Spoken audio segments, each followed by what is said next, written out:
श्री शिव गीता चतुर्दश अध्याय। शिवजी से ब्रह्म साक्षात्कार की विधि सुनकर अब दूसरे साधनों से प्रश्न करते हुए रामचंद्र जी बोले, हे भगवान, यद्यपि आपका रूप सच्चिदानंदात्मक, निरअव्ययी, क्रियाशून्य और निर्दोष है, तथा सब धर्मों से परे, मन और वाणी के अगोचर, आपको सर्वव्यापक होने से जीव सर्व स्थान में स्थित आत्मा रूप से देखता है। आत्मविद्या और तप ही जिसका मूल साधन है, जो उपनिषदों का मुख्य तात्पर्य है, जो मूर्ति रहित संपूर्ण भूतों का आत्मा अर्थात सब जीव जिसके अंश हैं, जो कारण का कारण अदृश्य स्वरूप है, जो अति सूक्ष्म और इंद्रियों से अग्राही है, वह ब्रह्मग्राही कैसे हो सकता है? उस सूक्ष्म में चित्त की वृत्ति किस प्रकार हो सकती है, यह मुझे संदेह है। इसी से बुद्धि व्यग्र है। इसका उपाय आप वर्णन कीजिए।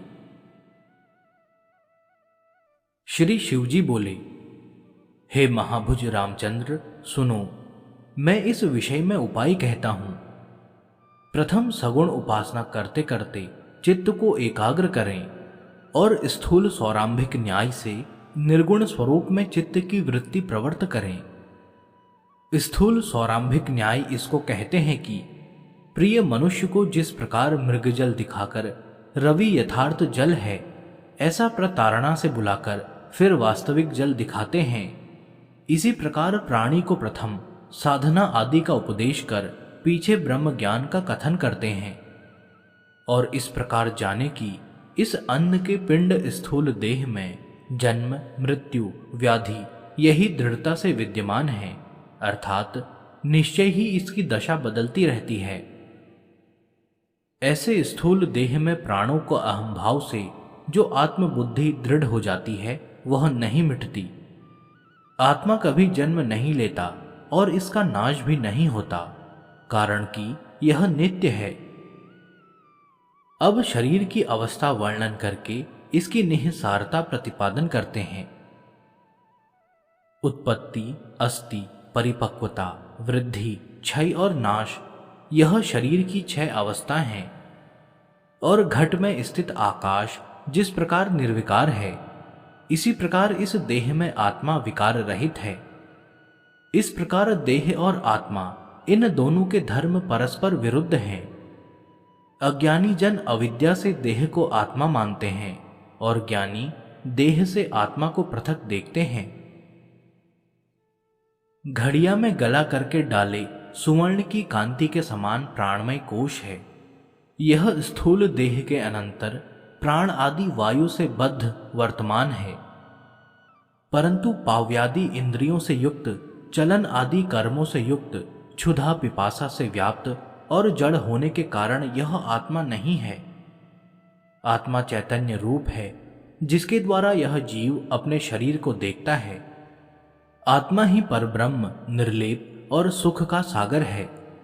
अज्ञान इस ब्रह्म का ग्रास नहीं कर सकता, न ब्रह्म किसी वस्तु का ग्रास करता है, अर्थात वह अनामय, परिपूर्ण, सर्वत्र सुख स्वरूप है।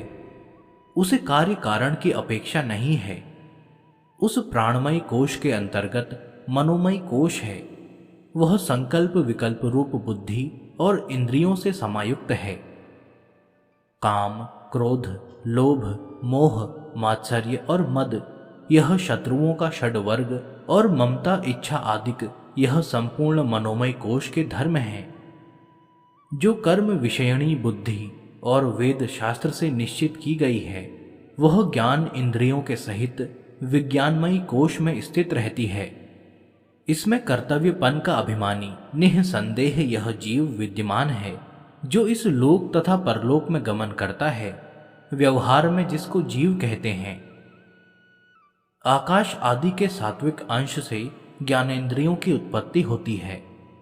आकाश से श्रोत, पृथ्वी से घ्राण, जल से जिह्वा और तेज से चक्षु और वायु से त्वचा उत्पन्न होती है। इस प्रकार यह इंद्रिय 5 भौतिक है।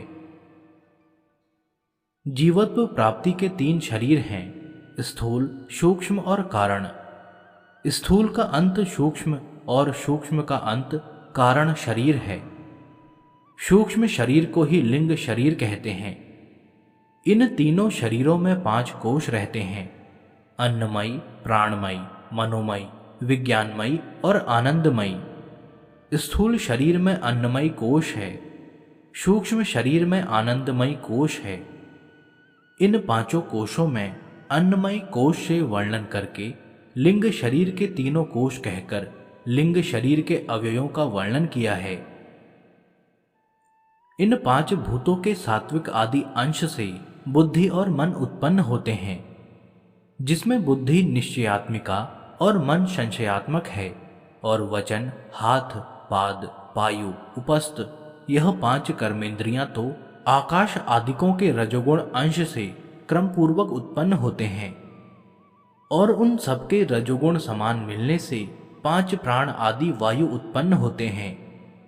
यही 5 ज्ञानेंद्रियां, 5 कर्मेंद्रियां, 5 प्राण, मन और बुद्धि मिलाकर 17 अवयवों से लिंग शरीर की उत्पत्ति होती है। यह लिंग शरीर तपाए हुए लौह खंड के समान गोल है। इस कारण परस्पर के अध्यास पड़ने से साक्षी चैतन्य से युक्त है। जहां साक्षी चैतन्य लिंग शरीर से अध्यास को प्राप्त होता है, वहीं आनंदमयी कोश है।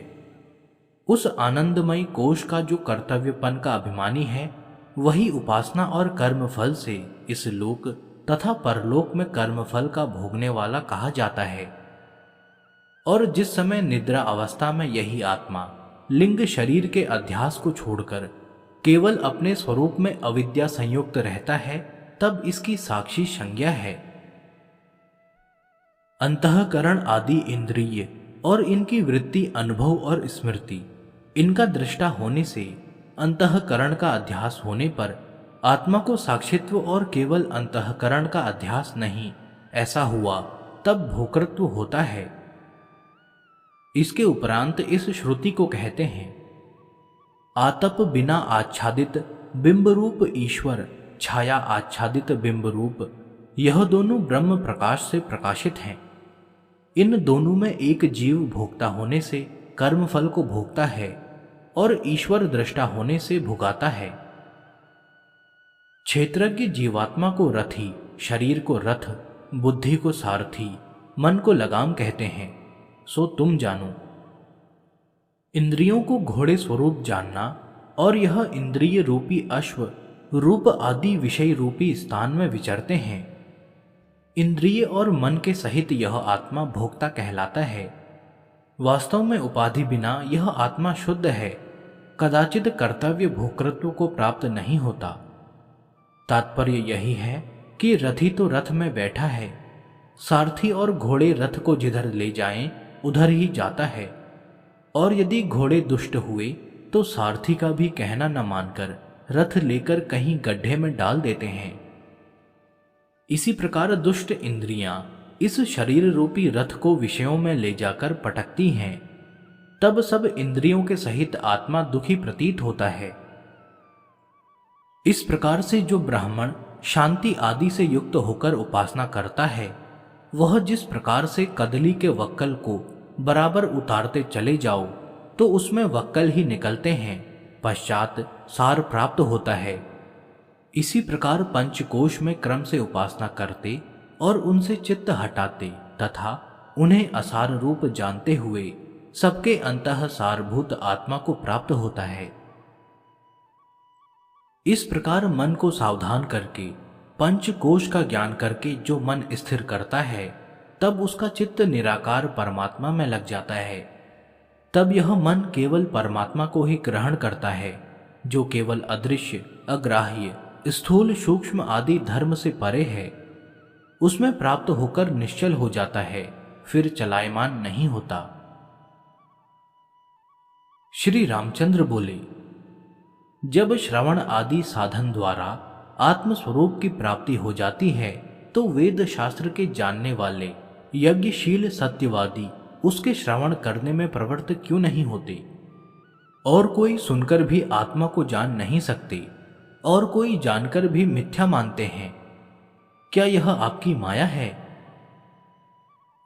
श्री शिवजी बोले, हे महाबाहो, यह ऐसी ही है, इसमें कुछ संदेह नहीं है। मेरी त्रिगुणात्मिका माया का उल्लंघन करना महाकठिन है। जो मेरी शरण में आकर मुझको प्राप्त हो जाते हैं, वे ही इस माया को तरते हैं। हे महाभुज, जो अभ्यभक्त हैं और जिनकी श्रद्धा मेरे विषय में नहीं है, वे इस लोक और परलोक में अनेक प्रकार के फल की इच्छा करने वाले हैं। उनको कर्म अनुसार फल मिलता है। वे सुख भोगकर भी थोड़े काल में इस लोक में प्राप्त होते हैं, कारण कि उन्हें तो कर्म फल ही इष्ट है और कर्म फल क्षय होने वाला है, तथा थोड़ा और ऐसे लोकों में उन फलों को भोगते हैं जहां जहां अल्प सुख है और शीघ्र नष्ट हो जाता है। इस बात को न जानकर जो अधम मनुष्य कर्मों को करते हैं, वे माता के गर्भ में उत्पन्न होकर बारंबार मृत्यु मुख में पड़ते हैं। अनेक प्रकार की योनियों में उत्पन्न हुए किसी एक प्राणी के करोड़ों जन्मों के संचित किए पुण्य से मेरे विषय में भक्ति होती है। वही श्रद्धायुक्त मेरा भक्त ज्ञान को प्राप्त होता है, और दूसरा करोड़ों जन्म भी कर्म करने से मुझे प्राप्त नहीं होता। इस कारण हे राम, और सब त्याग कर केवल मेरी ही भक्ति करो। दूसरे और सब धर्मों का त्याग करके एक मेरी शरण में हो जाओ। मैं तुमको सब पापों से छुड़ाकर मुक्त कर दूंगा। तुम इस विषय में कुछ सोच मत करो।